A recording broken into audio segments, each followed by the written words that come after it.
बिस्मिल्लाहिर्रहमानिर्रहीम। अस्सलाम वालेकुम नाज़रीन, आप देख रहे हैं गुजरात न्यूज़।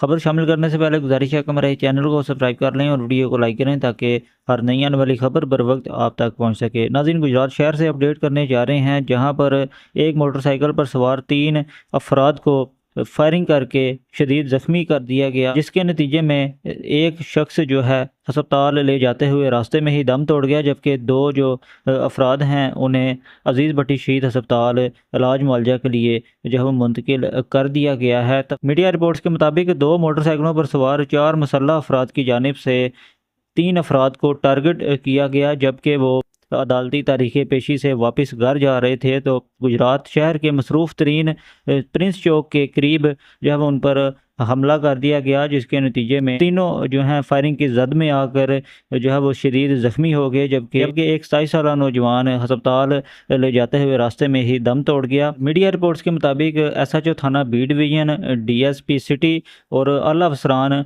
जाए वक़ूआ पर पहुँचे और उन्होंने जाए वक़ूआ का मुआयना किया। मज़ीद बताते चलें तो 4 नामज़द और 2 नामालूम मुल्ज़मान के ख़िलाफ़ मुकदमा दर्ज कर लिया गया है, जिसमें 302, 324 समेत कुल 4 दफ़ात शामिल की गई हैं। जबकि पुलिस के मुताबिक छापा मार टीमें भी तश्कील दे दी गई हैं मुल्ज़मान की गिरफ़्तारी के लिए। अगली वीडियो तक के लिए दीजिए इजाज़त। अल्लाह हाफ़िज़।